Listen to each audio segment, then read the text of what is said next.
4 personnes sont mortes ce jeudi en Crimée. La région annexée illégalement par les Russes a été la cible de frappes ukrainiennes. Kiev a également envoyé près de 300 drones en territoire ennemi ces dernières heures. Des attaques tout azimut alors que Saint-Pétersbourg accueille un grand forum économique depuis hier. Hier, d'ailleurs, la deuxième ville de Russie avait été pilonnée, laissant échapper un énorme panache de fumée alors que les invités affluaient dans la ville. Gauthier Ribinski, 1000 personnes sont attendues à ce grand forum alors qu'on compare souvent au Davos version russe. En 2010, j'ai appris que Merkel et Sarkozy avaient fait le déplacement à Saint-Pétersbourg. Alors ça paraît complètement impensable aujourd'hui, quoi. Oui, et d'ailleurs, justement, dans les quelques années précédentes, il y a eu, pas un désamour, mais une petite désaffection vis-à-vis de ce forum, et notamment, bien sûr, depuis 2022, c'est-à-dire depuis l'invasion à grande échelle de l'Ukraine. Alors, on dit c'est le Davos, la Russie. Bon, la plupart du temps, ce sont quand même des chefs d'entreprise et de moins en moins des chefs, d'ailleurs des seconds ou des troisièmes d'entreprises privées. Et non pas publiques. C'est-à-dire qu'on ne peut pas supposer que ces personnes-là ou personnalités-là agissent ou parlent en fonction et mandatées par leur gouvernement. Alors ça peut être le cas, si vous voulez, mais ça n'est pas forcément ce qu'il y a de plus évident, dans la mesure où si vous comparez à Davos, là vous avez effectivement des contacts qui se nouent au plus haut niveau. Là vous avez quoi ? Vous avez d'un côté des chefs d'entreprise qui se disent il ne faut pas insulter l'avenir. On ne sait pas comment la guerre actuelle en Ukraine finira. Même si elle finissait d'une manière peu avantageuse pour Moscou, il y aura des choses à bâtir ou à rebâtir à Moscou. Pas tellement en termes j'allais dire d'infrastructure, mais surtout, par exemple, de recréer, de redonner de l'élan à des usines de fabrication de pièces. Par exemple, vous savez que l'un des aspects de la question, c'est le manque de pièces détachées, par exemple pour tout ce qui est pipeline, etc., gazoduc, oléoduc, et que donc là il y a quelque chose à faire. C'est un exemple parmi d'autres.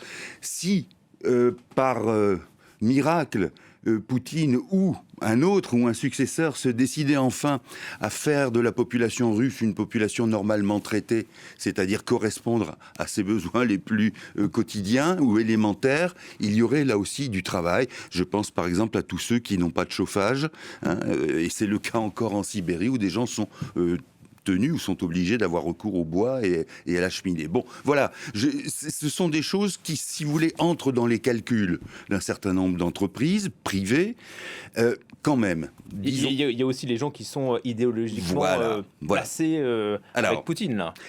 Il y a cela, je vais en parler tout de suite, mais en segment transitoire, il faut quand même reconnaître une chose, c'est que quand vous êtes chef d'entreprise et que vous allez dans ce forum à Saint-Pétersbourg, c'est quand même que vous avez une affinité, ou en tout cas que vous ne croyez pas au caractère dévastateur de la guerre en Ukraine, ou que vous ne croyez pas, que vous dites c'est de la propagande, tout ce que vous voyez, il y a quand même déjà une petite affinité, même si le business est principal.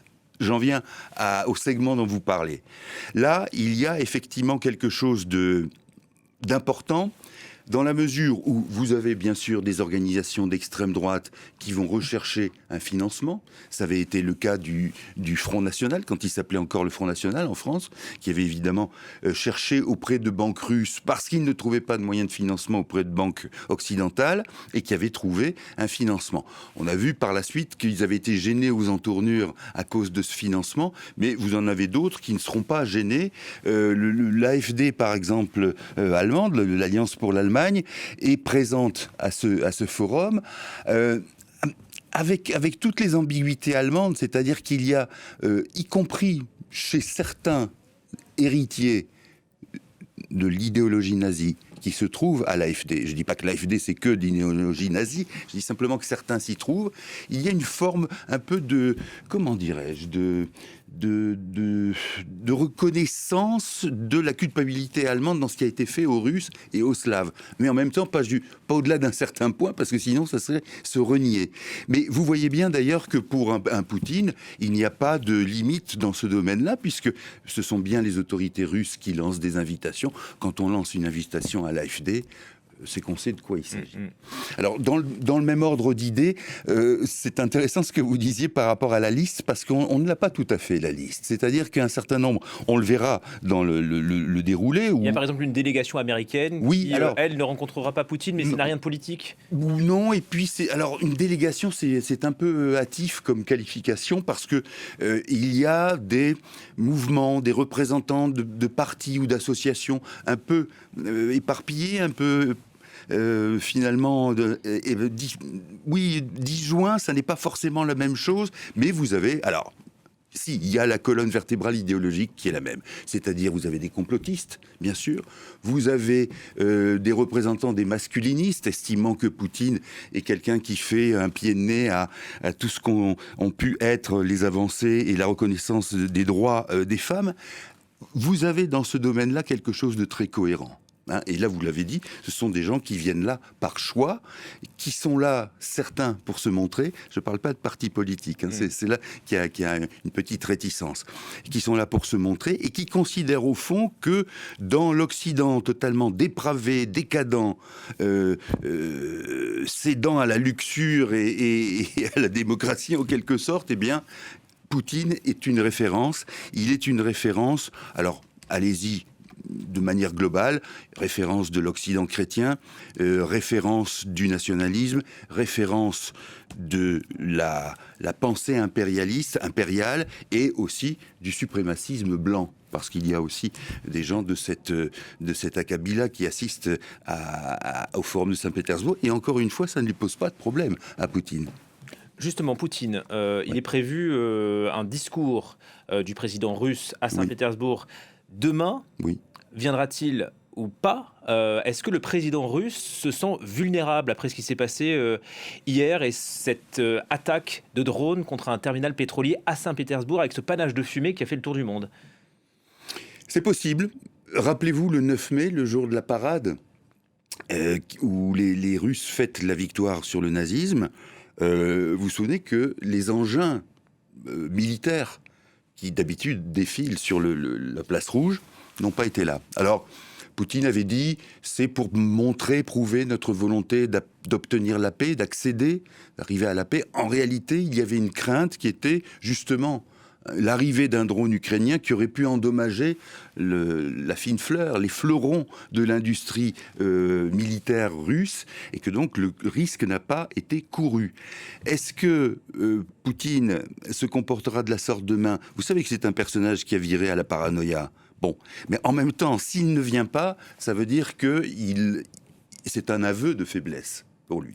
C'est un aveu de faiblesse, c'est un aveu aussi de faiblesse vis-à-vis de ceux qui sont invités et qu'il a l'intention de courtiser. Alors, courtiser pour des contrats, oui, mais au minimum, c'est courtiser pour avoir des soutiens et pour être en accord, si vous voulez, avec des gens qui peut-être auraient pu être tentés par la critique anti-poutinienne et qui là sont, si vous voulez, c'est une opération de séduction, le Forum de Saint-Pétersbourg. Donc on va essayer de leur montrer que finalement Poutine est le plus raisonnable et qu'importe si finalement il n'y a pas des contrats juteux qui sont liés à cela. Mais la question se pose, on verra bien, la question se pose parce que, vous savez, on en avait parlé aussi, Poutine était très craintif à l'égard des maladies, à l'égard des virus, à l'égard des microbes. Je me souviens de l'énorme table où il avait reçu Emmanuel Macron. En plein Covid. Voilà, il y a cette question-là.